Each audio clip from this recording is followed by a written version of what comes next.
Good morning everyone. এটা হচ্ছে আমাদের সিকিম ট্যুরের সেকেন্ড ডে অ্যান্ড আমার সেকেন্ড ব্লগ।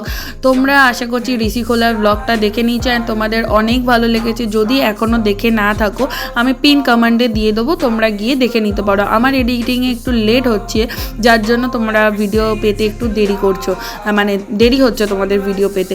যাই হোক, আমরা সেকেন্ড ডেতে গিয়েছিলাম, মানে দ্বিতীয় দিনে গিয়েছিলাম সিকিমের পাকিয়াং জেলায় অবস্থিত রেনকের বিশ্ববিনায়ক টেম্পল দেখতে, যেটা ছিল হিন্দুদের মধ্যে ওখানে সব থেকে বড় টেম্পল। ফার্স্টেই ঢুকে আমাদের একটা সেলফি জোন পড়বে আই লাভ রেনক লেখা, অ্যান্ড মন্দিরের শুরুতেই একটা সমুদ্র মন্থনের ছোট্ট কনসেপ্ট ছিল, যেটা দেখতে আমার ভীষণ সুন্দর লেগেছিল। শুরুতে ছোট্ট টেম্পলটা দেখছো, ওটা হচ্ছে আমাদের হনুমানজির, আর বড় টেম্পলটা ছিল গণেশজির। তো এখানে যে গণেশের মূর্তিটা আমরা দেখেছিলাম সেটা ছিল 12 ফিট উচ্চতার 16টা হাত যুক্ত একটা গণেশ, ভীষণ সুন্দর ছিল। অ্যান্ড পুরো মন্দিরটা জুড়ে না 55 রকমের গণেশের মূর্তি ছিল। তো আমার দেখা তো এখানে কমপ্লিট, তোমরা দেখে নাও। আর পুচকুর সাথে আমি এখানে খেলছিলাম, একটু সেটা দেখে নাও।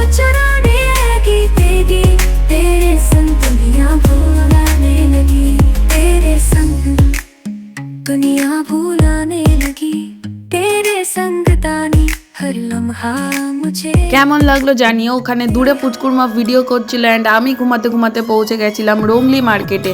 তো রোংলি মার্কেটের পথটা ছিল না ভীষণ সুন্দর, আর আমি ঘুমাচ্ছিলাম বলে আর ভিডিও করা হয়নি। আর এটা ছিল আমাদের বিশ্ববিনায়ক টেম্পলের এন্ট্রি পাস, যেটা নিয়েছিল সবার 30 করে, মানে পার হেড 30 করে আমাদের এন্ট্রি নিয়েছিল। তো আমাদের রোংলি মার্কেটে আসার একটাই উদ্দেশ্য ছিল, কারণ জুলুক বা সিল্ক রুটের পারমিট কিন্তু আমরা এখান থেকেই করাবো, তার জন্য কিন্তু আমরা এখানে এসেছিলাম। অ্যান্ড সারা রোংলি মার্কেট ঘুরে আমার খুব একটা কিছু পছন্দ হয়নি, কারণ আমি না এগুলো সব অনলাইনে দেখেছিলাম, অনলাইনে আরও ভালো ভালো জিনিস আমরা পেয়ে গেছিলাম। তো আমরা এখানে মানে যাওয়ার জন্য রেডি ছিলাম জুলুকের পথে। তো তোমরা একটু এনজয় করতে থাকো অ্যান্ড দেখতে থাকো। দেন রোংলি থেকে আমরা নেচার এনজয় করতে করতে চলে গেছিলাম লিংথাম পুলিশ চেকপোস্টে, কারণ রোংলি থেকে যে পারমিটটা আমরা করিয়েছিলাম সেই পারমিটের কপি কিন্তু আমাদের ওখানে দেখাতে হতো। দেন চলে গেছিলাম সোজা আমরা একটা ওয়াটারফল দেখতে, যেটা ছোট্ট ওয়াটারফল কিন্তু ভীষণ সুন্দর, যার নাম ছিল কুইকোলো ওয়াটারফলস। তো তোমরা একটু দেখে নাও। এখানে না কদিন আগে ল্যান্ডস্লাইড হয়েছিল, আর অবস্থা দেখো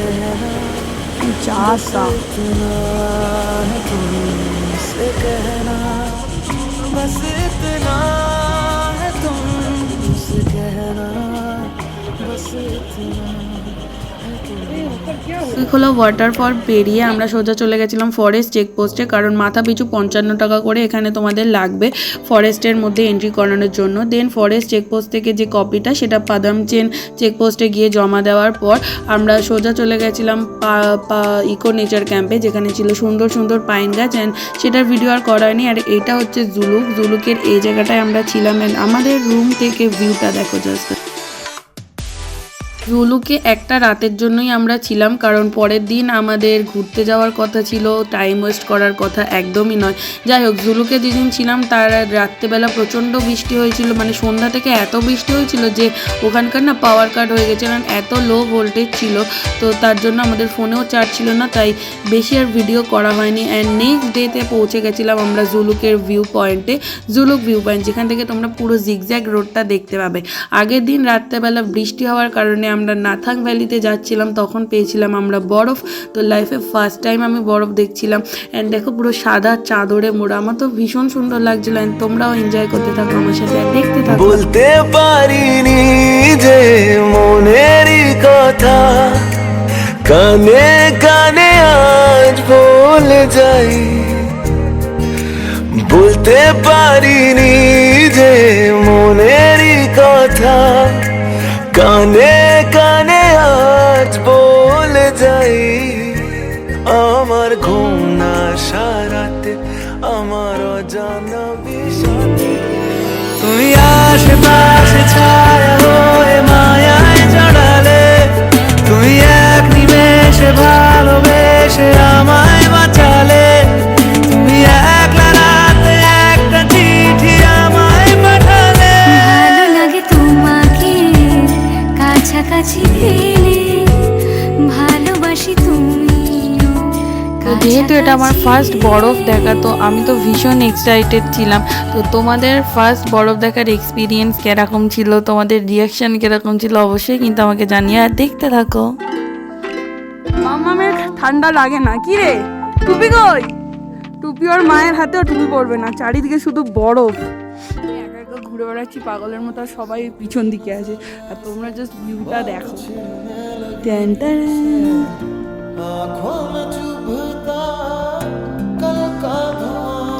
বিশ্বাস করো, লাইফে আমার ফার্স্ট বরফ দেখা, বিশাল মজা লাগছে। আমি মাকে বলেছি, মা আমার বাড়ি যাবো না, সিরিয়াসলি মনে হয় বাড়িয়ে দিচ্ছে হচ্ছে। आया वो फिर नजर ऐसे बात छूने लगी फिर से आंखों में चुभता कल का धुआं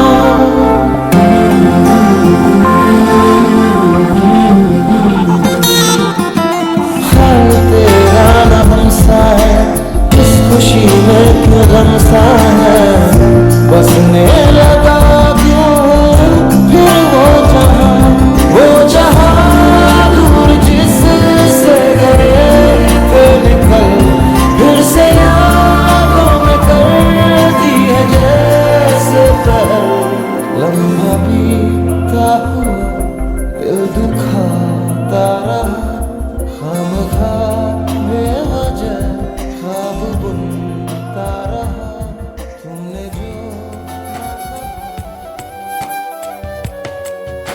जरा जरा बहकता है महकता है आज तो मेरा तन बदन, मैं प्यासी हूँ मुझे भर ले अपनी बाहों में। जरा जरा बहकता है महकता है आज तो নাথাং ভ্যালি ঘুরে আমরা পৌঁছে গেছিলাম, কাছেই ছিল এলিফ্যান্ট লেকের দিকে। তো একটা বেবি এলিফ্যান্ট শুয়ে থাকার মতো শেপটা জানো লেকের, তো বরফ ছিল বলে খুব একটা বুঝতে পারিনি, তাও অনেক কষ্টে শিষ্টে দাদা বলার পর আমি বুঝতে পেরেছিলাম। তো কেমন লাগলো অবশ্যই জানিও নাথাং ভ্যালির ছোট্ট ছোট্ট ক্লিপস আমি অনেক কষ্টে শিষ্টে এডিট করেছি। আই হোপ তোমরা দেখবে অ্যান্ড বলবে অবশ্যই যে তোমাদেরকে কেমন লেগেছে। তো নেক্সট ভিউ পয়েন্ট হচ্ছে আমাদের বাবা মন্দির। তো বাবা মন্দিরের গল্প তোমরা কম বেশি শুনেছ। যাওয়ার আগে ছোট্ট ছোট্ট টিলা যুক্ত সেনাঘাটিগুলো পড়ে, তো আমি দেখে ভাবছিলাম যে ওনারা কত কষ্ট করে আমাদের দেশ রক্ষার জন্য মানে কত কিছু না করে, আমরাই হয়তো ওনাদের সঠিক মর্যাদা দিতে পারি না। তো যাই হোক, আমরা রয়েছি ভারত চীন সীমান্তে। তো ভারত চীন সীমান্তেই রয়েছে তোমার বাবা মন্দির। তো বাবা মন্দিরের গল্প তোমরা খানিকটা একটু শুনে নাও। তো ভারতীয় সেনাবাহিনীর একজন জওয়ান ছিলেন হরভজন সিং, যাকে ঘিরেই রয়েছে পুরো বাবা মন্দিরের গল্পটা।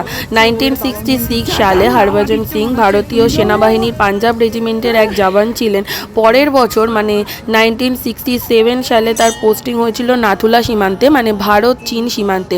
তো একদিন উনি ভারত চীন সীমান্তের ডিউটিরত অবস্থায় প্রাকৃতিক দুর্যোগের সম্মুখীন ওনাকে হতে হয়েছিল। অ্যান্ড সেই সময় না তিনি পাহাড় থেকে পুরো খাদে পড়ে যায়। খাদের নিচ থেকে বইতে থাকা নদীতে তিনি এমনভাবেই ভেসে যান যে তার দেহ কোথায় হারিয়ে যায়। তো তারপর থেকে সবাই ওনাকে খোঁজার চেষ্টা করে, কিন্তু কেউ না ওনাকে আর খুঁজে পাননি। তারপরে একদিন সবাই তারপর থেকে ভেবে নিল যে হরভজন সিং হয়তো ভয় পেয়ে পালিয়ে গেছে। কিন্তু একদিন হঠাৎ করে ওখানকার একজন সেনাকে উনি স্বপ্নাদেশ দেন যে ওনার দেহ কোথায় পড়ে আছে, কিভাবে উনি মারা গেছে। তো সেইখানেই গিয়ে দেখে যে না, সত্যিই ওখানে ওনার মৃতদেহ পাওয়া যায়। অ্যান্ড সবার কাছে পরিষ্কার হয়ে যায় যে না, উনি পালিয়ে যাননি, উনি মারা গেছে।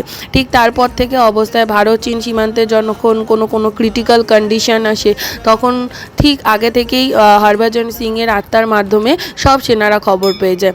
তো সবারকার মত অনুযায়ী তিনি এখনও বেঁচে আছে নাকি আমাদের ওখানেই, মানে পাঞ্জাব সেনাবাহিনীদের মতে উনি ওখানে বেঁচে আছে আত্মারূপে। তো যখনই কোনো বৈঠক হয় ভারত চীন সীমান্তে, তো ওনার জন্য একটা করে খালি চেয়ার কিন্তু অবশ্যই রাখা হয়, কারণ সবার বিশ্বাস উনি তখনও কিন্তু ওনাদের সাথে বৈঠকে সামিল ছিলেন। তো এটাই ছিল বাবা মন্দির। বাবা মন্দিরে ওনার ইউজ করা সমস্ত কিছু জিনিসপত্র ছিল। আমি তো ওখানে না একটা লজেন্স দিয়ে এসেছি, বলেছিলাম তুমি একটু খেয়ে নিও।